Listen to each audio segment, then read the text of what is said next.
সুবহান রাব্বিল আলা তাসবিহ যখন আমার আল্লাহ নবী পড়তে, ওই সময় ইমামে হাসান হোসেন ছুটে এসে নানা জানের পিঠে উঠে বসে দুদিকে পা করে এমন করে তারা বসে থাকতেন, নবী পাকের চুল মুবারককে মজবুত করে ধরে আরে দোনো জাহানের সুলতান দীর্ঘ খুসদাটাকে বাড়িয়ে দিতে মাথাটা তুলতেন না, কেননা মাথা তুললে বাচ্চা দুটো যদি পড়ে যায়, তাই নবী আমার মাথা তুলতেন না। সেই বাচ্চার উপরে জুলুম করেছে কারা কারা কারা? ও মুসলিমরা নয়, মুনাফিক মুসলমানেরা। শুধু আম মুসলমান নয়, 3000 মুফতি ছিল, 7000 হাফেজ ছিল। অর্থের জন্য রাজ ক্ষমতার কাছে বিক্রি হয়েছে, পদের লোভে টাকার লোভে আমার নবীর নওয়াসাকে হত্যা করতে চাইলে আজও দুনিয়ার জমিনে কি থাকতে পারে না? হাজার হাজার মুফতি মৌলানা ভাবে তারা অর্থের জন্য রাজ ক্ষমতার কাছে বিক্রি হয়ে গিয়ে আল্লাহ দ্বীনের বিরুদ্ধে তারা কি দাঁড়াতে পারে না? তারা কি আল্লাহ সৃষ্টির বিরুদ্ধে দাঁড়াতে পারে না? এ যুবক বুঝার চেষ্টা করো, কেননা আসার ডেট আছে, যাবার কোনো ডেট নয়, চলে যেতে হবে। কি জবাব দেবে সেই তোমার স্রষ্টা আল্লাহর কাছে? তাই সাবধান হয়ে যাও, সতর্ক হয়ে যাও। তোমার মালিক যদি তোমাকে ভালোবেসে পছন্দ করে সুখিয়ে রাখে, তুমি কি বলতে পারবে না খাতুনে জান্নাত ফাতেমার মতো? কেমন বলেছিল ফাতেমা?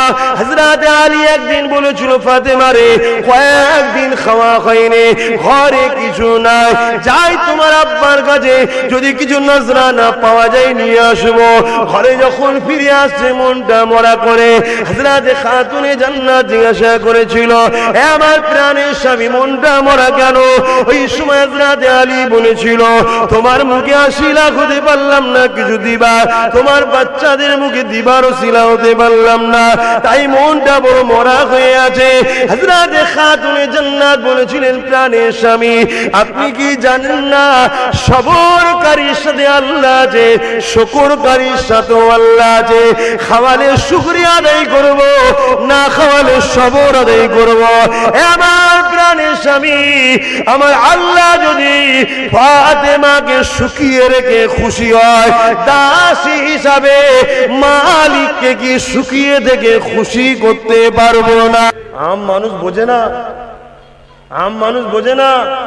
লক্ষ লক্ষ যুবক আমাকে বলেছে, লক্ষ হাজার নয়, যে আপনি সবই ঠিক আছে, এটা তো ইসলামিক কান্ট্রি নয়, এটা তো গণতান্ত্রিক কান্ট্রি, এখানে কি করে কি হয় বলেন না? আমি একটাই কথা বলেছি, এখানে যদি সবার বাপকে বাপ বলা যায়, তাহলে আমার বাপকে আব্বা বলা যাবে না কেন? কি গো, এখানে যদি সবার নেতার নেতৃত্বটা চলে, তা আমার নেতার নেতৃত্বটা চলবে না কেন? কথা বুঝছেন না, বোঝেন না? রোগটা আমাদের মধ্যে হয়েছে, ওদের মধ্যে নয়। আজ থেকে প্রতিজ্ঞা নেন, পানি খাবো নবী যেভাবে খেতে বলেছে, ঘুমাবো নবী যেভাবে ঘুমাতে বলেছে, দোকানদারি করবো নবী যেভাবে করেছে, ব্যবসা করবো নবী যেভাবে করতে বলেছে, দান করবো নবী যেভাবে করতে বলেছে, অমুসলিমকে সাহায্য করবো নবী যেভাবে করতে বলেছে, অন্য ধর্মের মানুষের সঙ্গে মানববন্ধন করবো নবী যেভাবে করতে বলেছে, দেশকে ভালোবাসবো নবী যেভাবে করতে বলেছে, রাজনীতি করবো আমার রাসূল যেভাবে করতে বলেছে।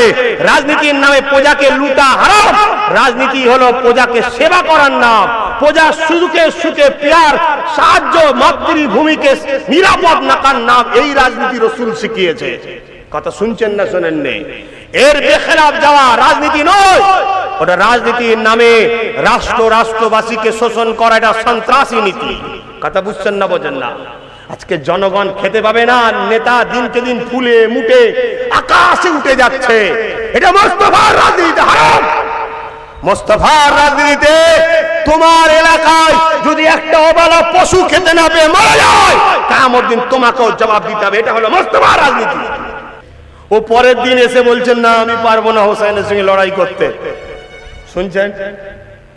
যখনই বললো তাহলে গভর্নরের লিটারটা ফেরত দাও, পদের লোভ, পদের লোভ, অমনি বলছেন আমি যাব।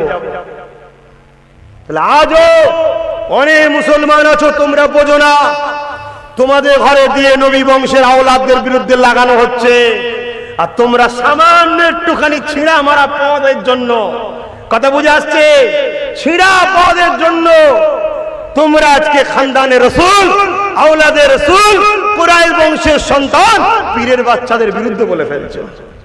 বলছে না বলে নে, আমি দেখেছি গো, পানি বাহাতে দাঁড়িয়ে দাঁড়িয়ে খাচ্ছেন, আমি যাচ্ছিলাম, বলছে ওই আব্বাস বলে আমাকে গাল দিচ্ছে, আমি দেখেছি।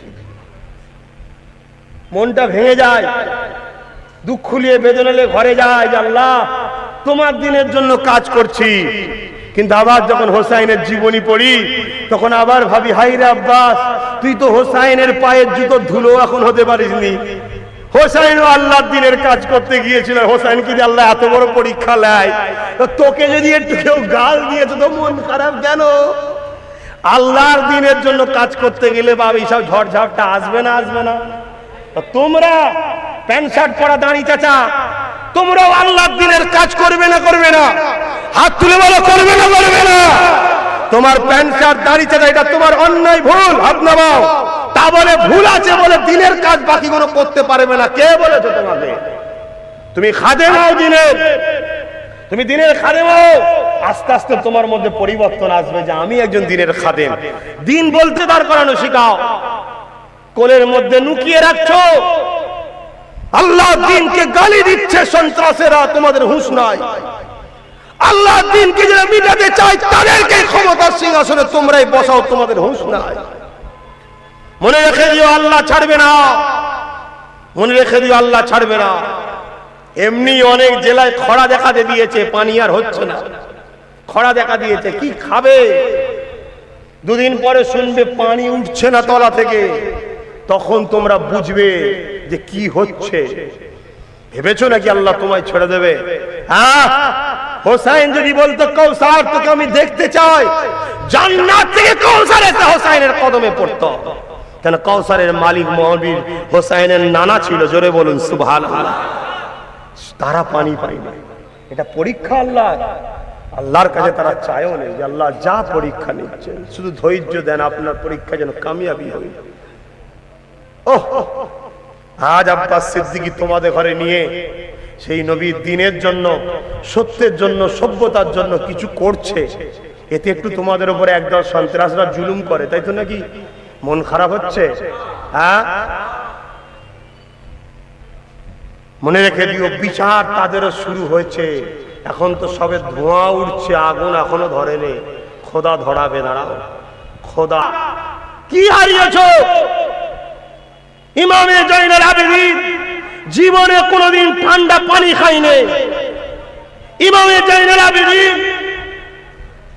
কারবালার পরে জীবনে কোনোদিন হাসেনি। ইমামে জয়নুল আবেদিন কারবালার পরে জীবনে কোনোদিন তার চোখ দিয়ে পানি পড়েনি।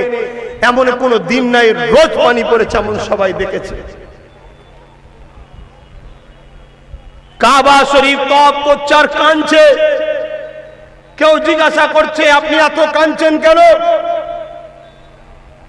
তখন বলেছিলেন ইব্রাহিম নবী তার বাচ্চাকে আল্লাহর হুকুমে কুরবানি করতে গিয়েছিল, কিন্তু বাচ্চা কুরবানি হয়নি, পেয়ে গেছে। আর আমি নিজে চোখে দেখেছি আমার নবীর পুরো পরিবারটাকে কুরবানি করা হয়েছে, জবাই করা হয়েছে। হে যুবক, তোমাদের কি দিল কাঁদে না? তোমাদের কি অন্তর কাঁপে না? তোমাদের কি মরণের ভয় আসে না? কি বলছি আমি তোমাদের কাছে, তোমরা বুঝতে পারছো? কোন বাপের যদি একটা জন ছেলে মারা যায়, ওই বাপকে 10 জন বুঝিয়ে ঠেকিয়ে রাখতে পারে না। আর এখানে ইমামে হোসেন তার জন জন বাচ্চাগুলোকে ক্ষত বিক্ষত রক্তাক্ত অবস্থায় কাঁধে করে নিয়েছে, নিজে তাঁবুতে ফেলছে, পরিবারকে খবর দিচ্ছে, আর হাত তুলে বলছে আল্লাহ আর একটা বাচ্চা তোমার খুশির জন্য কুরবানি দিলাম, কবুল করে নাও। জোরে বলুন সুবহানাল্লাহ। তোমাদের কাছে ইসলাম কি চেয়েছে? তোমার বাচ্চা কুরবানি চাইলে শুধু তোমার বাচ্চাকে হকের পক্ষে দাঁড় করানো শেখাও। তোমার বাচ্চাকে নবী বংশধরদের